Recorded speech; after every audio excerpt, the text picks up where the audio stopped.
Film की शुरुआत में हमें नॉर्मा को दिखाया जाता है।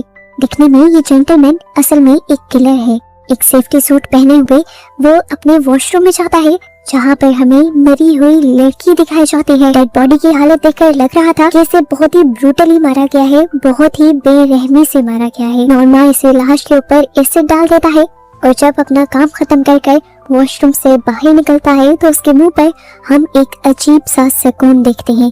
असल में नॉर्मा को लगता है कि किसी भी इंसान को मारना कोई जुर्म नहीं है, बल्कि ये आर्ट है और उसकी इस आर्ट को पूरी दुनिया को देखना चाहिए। इसीलिए वो अपने किए गए सभी मर्डर्स की वीडियो बनाता है और उन्हें डार्क वेब पर अपलोड भी करता है और उसकी वीडियोस को लाखों करोड़ों लोग देखते भी हैं। हर बार वीडियो अपलोड करने के बाद वो अपना कोई सुराग पीछे नहीं छोड़ता ताकि उसे पुलिस पकड़ न ले।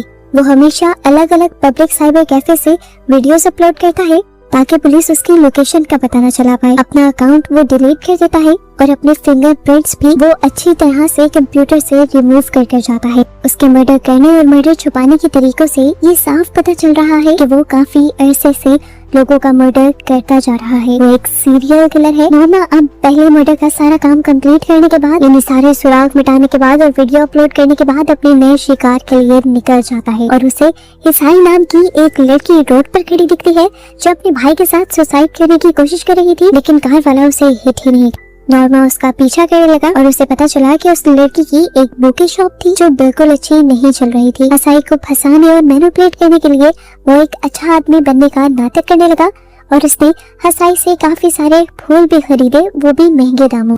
इसके बाद हसाई ने नोटिस किया कि बाहर एक आदमी बहुत सारे बच्चों को डांट रहा था। नॉर्मा उसके पीछे गया और उस आदमी को धमकी देते हुए उसने बच्चों से दूर भेज दिया।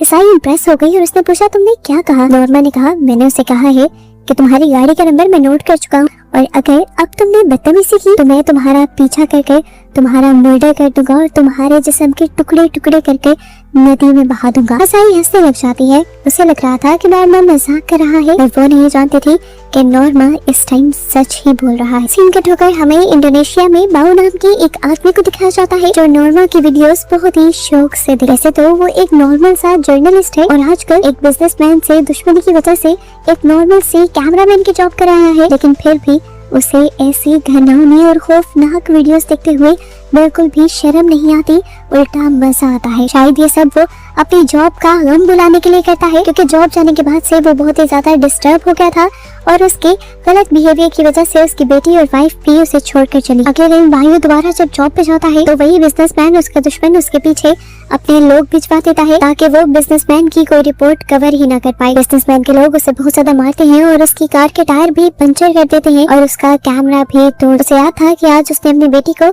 उसकी मॉम के घर छोड़कर आना है। कार तो उसकी पंचर थी, मजबूरन उसे कैब से ही जाना पड़ता है और वापस भी कैब से आना पड़ता है। रास्ते में वो सो जाता है और जब उसकी आंख खुलती है तो वो नोटिस करता है कि ड्राइवर उसे एक सुनसान जगह पर ले आया था। इससे पहले कि वो कुछ पूछ पाता, इसी गाड़ी में आकर ड्राइवर के दोस्त भी बैठ जाते हैं और उसके साथ गलत काम करना शुरू कर देते हैं और उसकी वीडियोस भी बनाने की कोशिश करते हैं। भाई जब अपने आप को छुड़वाने की कोशिश करता है तो उनमें से एक आदमी अपनी गन निकाल लेता।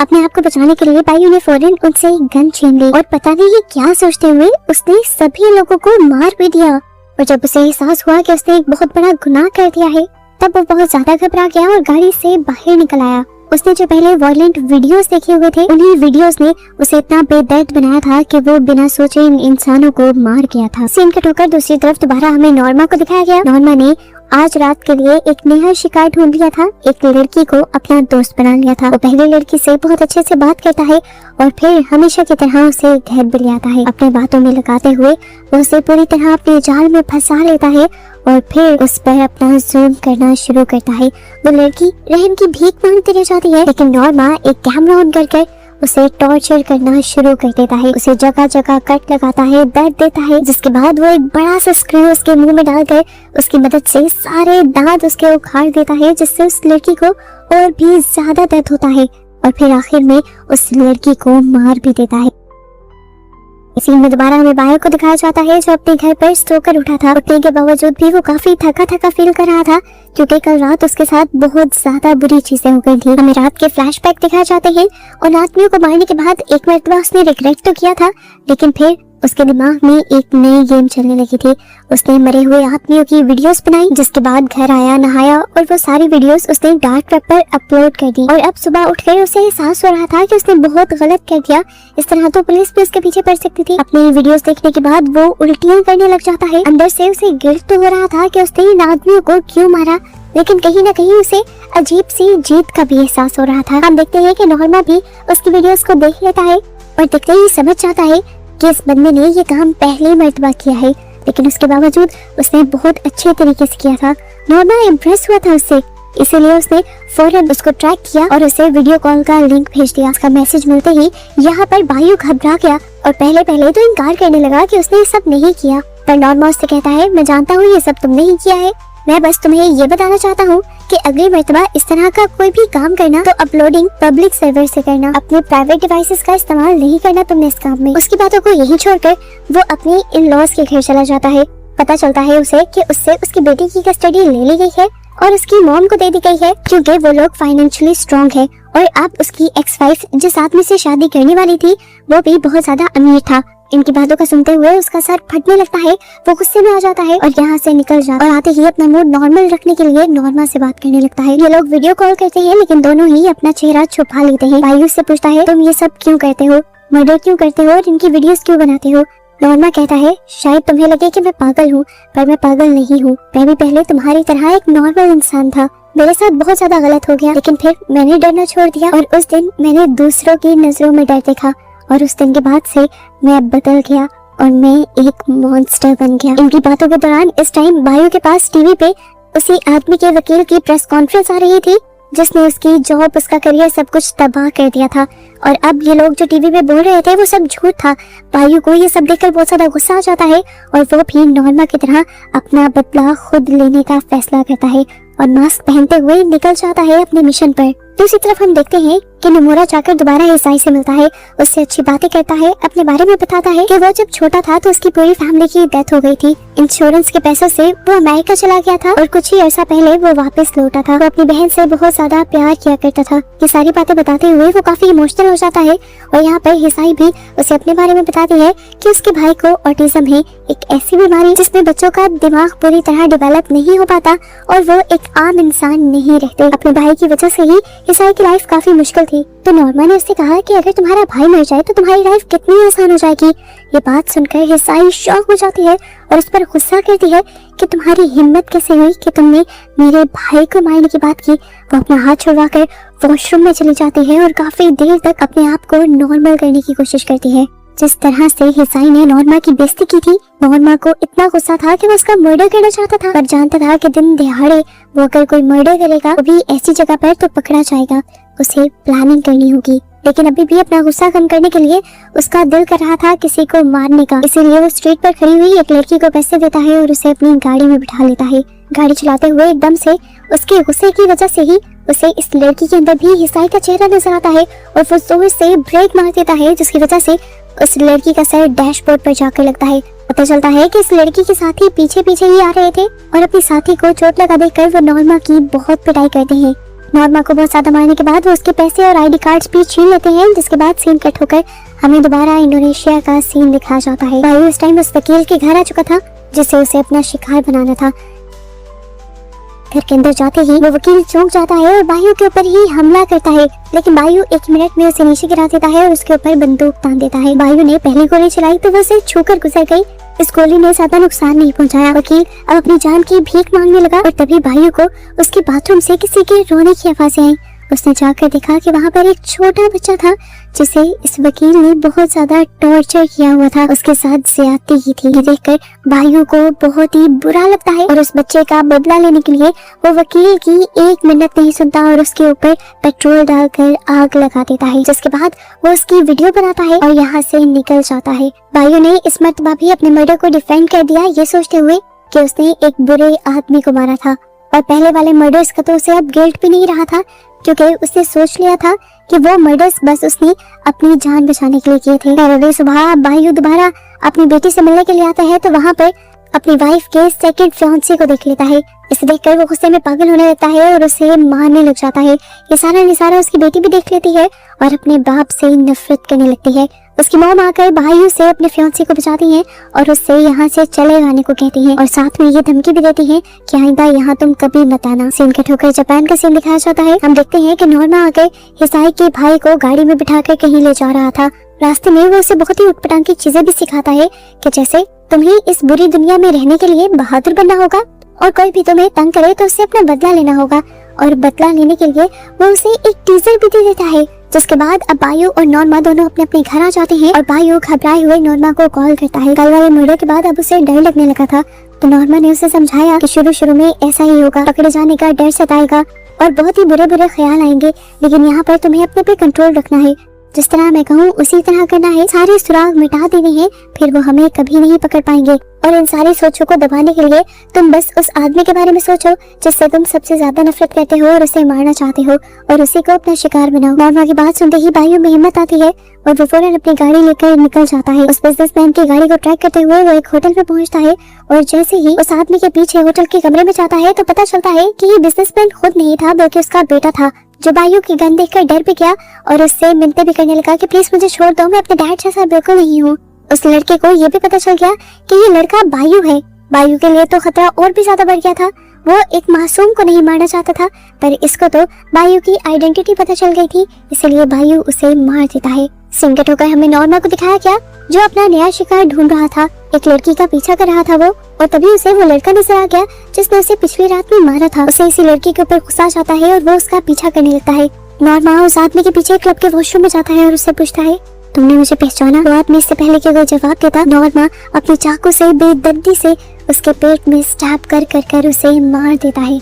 जिसके बाद जब वो वॉशरूम से निकलता है तो इस मर्तबा वो पहले की तरह रिलैक्स नहीं था बल्कि बहुत ज्यादा गुस्से में था, इसलिए क्योंकि उसे किसी आदमी को मारकर मजा नहीं आया था। वो हमेशा औरतों को मारा करता था। अपनी एडिक्शन को पूरा करने के लिए वो बाहर आता है और उसे वही लड़की मिल जाती है जो उस रात बच गई थी और उसे खींचते हुए वो बेहोश कर अपनी गाड़ी में बिठाने की कोशिश करता है। इससे पहले कि नॉर्मा यहाँ से चला जाता है, यहाँ पर पुलिस आ जाती है। नॉर्मा घबरा जाता है और पुलिस उससे कहती है कि आपकी कार नो पार्किंग में खड़ी है। नॉर्मा थोड़ा रिलैक्स होता है और जाने ही वाला होता है कि पुलिस को दोबारा उस पर शक हो जाता है। वो उसका आईडी कार्ड और लाइसेंस मांगते हैं। ये दोनों चीजें इस टाइम नॉर्मा के पास थी। नॉर्मा की पर्सनालिटी, गाड़ी और उसकी आईडी कार्ड वगैरह बता रहे थे कि वो एक अच्छे घर से था और पढ़ा लिखा था, इसीलिए पुलिस वाले बिना शक किए उसे छोड़ देते हैं। इस दौरान वो लड़की एक मर्तबा होश में आकर डिग्गी से निकलने की कोशिश भी करती है, पर नॉर्मा यहाँ पर सारी सिचुएशन संभाल लेता है और जल्दी से गाड़ी निकालकर यहाँ से ले जाता है। दूसरी तरफ हमें बायू को दोबारा दिखाया गया। उसने इंडोनेशिया के सबसे बड़े बिजनेसमैन के बेटे का मर्डर कर दिया था और वो जानता था कि अब उसके साथ क्या होने वाला है। गोली की आवाज की वजह से अगले ही पल यहाँ पर गार्ड्स भी आ जाते हैं और अपने आप को बचाने के लिए बायू एक अलमारी में छुप जाता है। गार्ड्स जब यहाँ की चेकिंग करते हैं तो अलमारी में से बायू निकल आता है। इस टाइम बायू के चेहरे पर मास्क था। गार्ड उसे देख नहीं पाया और अपने आप को बचाने के लिए उसने इस गार्ड को ही शूट कर दिया। वो बाहर निकला तो बाहर 6 गार्ड्स थे। इतनी तो गोलियां भी नहीं थी उसके गन में। उसने एक हाथ को मारा और यहाँ से भागने की कोशिश की, लेकिन अब बहुत सारे गार्ड्स उसके पीछे लग चुके थे। पूरी होटल की सिक्योरिटी, यहाँ तक कि पुलिस भी उसके पीछे थी जो उसे पकड़ने की कोशिश कर रही थी, लेकिन बायू तो ऐसा तेज था कि सबसे बचकर भाग गया। गार्ड्स ने भी एंड तक उसे पकड़ने की कोशिश की, लेकिन वो बस उसका मास्क ही पकड़ पाई और बायू एक जाली की दूसरी तरफ से उन लोगों को चकमा देकर आखिरकार भाग निकला। सीन कट होकर अगली सुबह का सीन दिखाया गया। बायू घर पहुंच चुका था, लेकिन रात में जितनी तेजी से वो भागा था उसकी वजह से वो बहुत ज्यादा थक गया था और उसे बुखार भी हो गया था। अभी वो जागा ही था कि उसे पता चला कि उसे नॉर्मा कॉल कर रहा है। उसने जब कॉल अटेंड की तो देखा कि नॉर्मा उस लड़की को उसकी आंखों के सामने मारना चाह रहा था। नॉर्मा से कहता है, प्लीज ऐसा मत करना, रात मेरे साथ बहुत बड़ा हादसा हुआ है और मैं उससे बहुत ज्यादा डिस्टर्ब हूँ। नॉर्मा कहता है कि देखो तुम रिलैक्स हो जाओगी। नॉर्मा बायू की बात सुनने के बावजूद भी नहीं रुकता, तो बायू उससे पूछता है कि आखिर तुम ये सब करते क्यों हो और इस टाइम क्या करना चाहते हो। नॉर्मा जवाब में कहता है, मैं ये सब बस तुम्हें सिखाने के लिए कर रहा हूँ। बायू कहता है, मैं तुम्हारे जैसा नहीं हूँ नॉर्मा, मैंने जितने भी लोगों को मारा है वो कसूरवार थे और तुम बेकसूरों को मारते हो। उसकी बातों से नॉर्मा को बिल्कुल फर्क नहीं पड़ता और नॉर्मा अपने काम में मगन हो जाता है। वो एक कुल्हाड़ी सिलेक्ट करता है उस लड़की के सर में मारकर उसके सर के 2 टुकड़े करने के लिए, पर इतने में ही उसके घर की बेल बज जाती है और वो सारी चीजें यहीं छोड़कर इस रूम को अच्छी तरह बंद कर बाहर आता है तो देखता है कि उसके घर हिसाई आई थी जो उससे अपने भाई के बारे में बात करना चाहती थी। वो कहती है कि तुम इतनी अजीब चीजें मेरे भाई को कैसे सिखा सकते हो। तुम्हारी बातों में आकर उसने एक लड़के पर हमला किया और अब उसे स्कूल से निकाला जा रहा है। नॉर्मा उससे कहता है, मैंने कुछ गलत नहीं किया, ये दुनिया कमजोर इंसानों के लिए है ही नहीं। तुम्हारे भाई में मुझे अपना आप दिखता है, इसलिए मैंने उसे वो सब सिखाया। मैं भी अपनी बहन से बहुत ज्यादा प्यार करता था पर वो भी मुझे छोड़ गई। मैंने देखा था तुम भी उसे मारना चाहती थी, तुमने उसे रोड पर छोड़ा। ये सुनकर ईसाई रोने लग जाती है और कहती है तुम मुझे जज नहीं कर सकते, तुमने शायद सही से देखा नहीं, उस रात में सिर्फ उसे नहीं बल्कि हम दोनों को मारना चाह रही थी। ईसाई उसे कहती है मैं अपने भाई से अपने से ज्यादा प्यार करती हूँ और अपनी जिंदगी आसान करने के लिए तो मैं कभी भी उसके साथ ऐसा नहीं करूंगी। ईसाई को अब इतनी सी बात करके ये तो समझ आ गया था कि नॉर्मा एक साइको है। वो फिलहाल उससे इतना ही कहती है कि प्लीज आइंदा मेरी जिंदगी में मत आना। दूसरी तरफ कमरे में हम देखते हैं कि बायू अभी भी वीडियो कॉल पर था और वो उस लड़की से कहता है कि देखो उसके घर पर कोई आया है, तुम जितनी जोर से चिल्ला सकती हो चिल्लाओ, तुम्हारी जान बच जाएगी। बायू की बात मानकर वो लड़की चिल्लाती है और किस्मत से ईसाई उसकी आवाज भी सुन लेती है। वो उस कमरे की तरफ बढ़ने लगी तो नॉर्मा ने उसे कहा वहाँ मत जाओ, वहाँ कुछ नहीं है। लेकिन ईसाई उसकी बात नहीं मानती और आगे बढ़ने वाली होती है तो नॉर्मा को भी अंदाजा हो जाता है कि अब वो मुश्किल में आ गया है और अब उसे ईसाई को भी मारना होगा। जैसे ही ईसाई को मारने के लिए पीछे से उसकी तरफ पड़ता है तो ईसाई उसी की दी हुई टीजर गन से उसी के ऊपर हमला कर देती है। यहाँ वो लड़की भी अपने आप को बचाने के लिए चेयर को नीचे गिरा लेती है ताकि ज्यादा आवाज हो। भाई को अच्छा खासा बुरा झटका देने के बाद ईसाई इस रूम के अंदर चली गई थी। उसने वहाँ से लड़की को रेस्क्यू भी कर लिया और बायू ने फोन पर इन दोनों से कहा वो बहुत बेरहम है, वो हर रोज एक लड़की को मारता है, तुम दोनों जितना जल्दी हो सके यहाँ से निकल जाओ। ईसाई यहाँ में सर हिलाती है और यहाँ से निकलने की कोशिश करती ही है कि एक दूसरे कमरे में पहुँच जाती है। यहाँ पर ये दोनों बहुत ही डरावना सीन देखते हैं। एक लड़की की लाश को देखते हैं जो पूरी तरह सड़ चुकी थी, जैसे सालों से यहाँ रखी गई हो। इसी रूम में उस लड़की के कपड़े भी अच्छी तरह से प्रेस करके पॉलीथीन के अंदर पैक करके लटकाए गए थे। ये सारा सीन देखकर ये लोग डरे हुए ही थे कि नॉर्मा दोबारा इनके पीछे आ गया और ईसाई ने अपने आप को बचाने के लिए यहाँ पर पड़ा एक पॉट उठाकर उसके सर पर दे मारा। ये दोनों लड़कियां दोबारा मौका पाकर जल्दी से अपनी कार में बैठ भी जाती हैं और इससे पहले कि ईसाई अपनी कार को स्टार्ट करके यहाँ से भाग पाती, नॉर्मा दोबारा इनके पीछे आ जाता है और इनकी कार पर कोई चीज मारते हुए इनकी कार का एक्सीडेंट कर देता है। ईसाई को कार रोकनी पड़ती है और नॉर्मा सबसे पहली वाली लड़की को पकड़कर मारता है। जिसके बाद सीन कट होकर हमें दिखाया जाता है कि नॉर्मा दोबारा बायू के साथ वीडियो कॉल पर आया था। उसने कहा उन दोनों ने बहुत अच्छी भागने की तो कोशिश की पर शिकार जितना भी भाग जाए शिकारी के हाथ लग ही जाता है। बायू समझ गया कि उसने उन दोनों मासूमों को मार दिया है।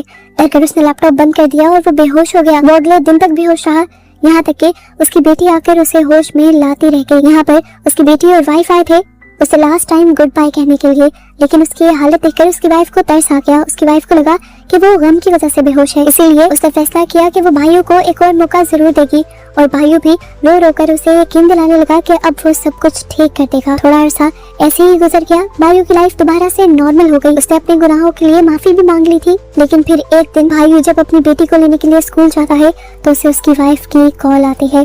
कॉल पर वो बहुत ही अजीब बिहेव कर रही थी। भाइयों को समझ गया कि उसे कुछ मिल चुका है। हमें दिखाया गया कि भाइयों की वाइफ को उसकी गन मिल गई थी। डरता हुआ वो घर आया तो उसे घर बहुत ही अजीब बिखरा हुआ मिला। वो डर गया। यहीं पर एक कैमरा भी रखा हुआ था। ये कैमरा उसका नहीं था। उसने इस कैमरे के अंदर वीडियो प्ले की तो उसमें देखा कि उसकी वाइफ को कोई टॉर्चर कर रहा था। उसे देर नहीं लगी समझने में कि टॉर्चर करने वाला आदमी कोई और नहीं बल्कि नॉर्मा है। वो डरते हुए अपने बेडरूम की तरफ गया तो वहाँ पर उसकी वाइफ बहुत बुरी हालत में थी। नॉर्मा ने उसका फायदा उठाया था, उसे टॉर्चर किया था, मारा था और उसके बाद स्टैब कर करके उसकी जान ली थी और बाद में पूरी बॉडी पर कट्स भी लगा दिए थे। ये सब करने के बाद भी नॉर्मा यहाँ से भागा नहीं था। वो बिल्डिंग के नीचे उसका इंतजार कर रहा था। भाई उसका फोन सुनकर नीचे गया और उसे देखते ही गुस्से से पागल हो गया। इससे पहले कि वो भागकर उसे मार देता, एक गाड़ी बायू को हिट कर जाती है और बाद में वही लोग बायू को उठाकर यहाँ से ले जाने की भी कोशिश करते हैं। नॉर्मा को ये सब काफी अजीब लगता है और नॉर्मा उस गाड़ी का पीछा करता है। पता चलता है कि बायू के दुश्मनों ने बायू को किडनैप किया था और वो बिजनेसमैन अपने बेटे की मौत का बदला लेना चाहता था बायू से और उसने बायू की बेटी को भी इस टाइम किडनैप किया हुआ था। उससे कहता है मेरा एक ही बेटा तुमने मारा है और अब मैं तुम्हारी बेटी से शादी करूंगा और उससे जो मेरा बेटा पैदा होगा उसी के नाम अपना सारा बिजनेस करूंगा, वही काला बिजनेस जिसके पीछे तुम पड़े हुए थे। बिजनेसमैन के आदमी बायू को बुरी तरह पीटने लग जाते हैं, उसके हाथ पांव तोड़ देते हैं और उसकी बेटी ये सब कुछ सुनती रहती है। इससे पहले कि ये लोग बायू को बुरी तरह मार देते, नॉर्मा यहाँ पर पहुंच जाता है और पीछे से बिजनेसमैन के कई आदमियों को गोली मार देता है और उसके बाद बिजनेसमैन को भी एक पत्थर से बार बार मार कर उसे अधमरा कर देता है। ऐसी हालत में छोड़ देता है कि ना वो मरा था और ना ही वो जिंदा था। इसके बाद वो बायू के पास गया और उसने बायू से कहा जो तुमने शुरू किया था उसे खत्म करो, इस आदमी को मारो तुम। लेकिन बायू किसी की जान नहीं लेना चाहता था तो नॉर्मा ने उसे ब्लैकमेल करना शुरू किया, अगर तुम इसे नहीं मारोगे तो मैं तुम्हारी बेटी को मार दूंगा। अब अपनी बेटी को बचाने के लिए भाइयों को दोबारा से वही जुर्म करना पड़ता है जिसके लिए उसने माफी भी मांग ली थी।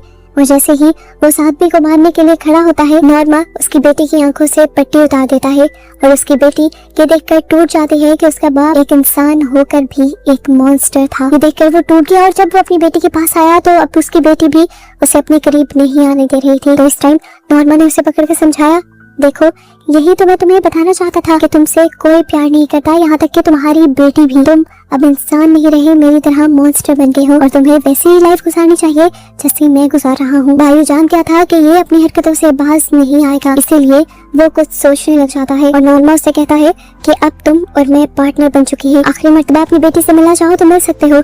भाइयों अपनी बेटी को जबरदस्ती गले लगाता है और उससे वादा करता है कि वो बुरा काम नहीं करेगा आइंदा के बाद कोई भी। ये सुनकर नॉर्मा उससे कहता है, अरे मुझे तो लगा था कि तुम मेरे जैसे हो, लेकिन तुम भी निकले नाम इंसान। उसे अब भाइयों के ऊपर गुस्सा आ गया था और वो जैसे ही भाइयों के ऊपर गोली चलाता है तो बाद में देखता है कि भाइयों ने अपने हाथ में बंधी हुई हथकड़ी को उसके साथ बांध दिया था।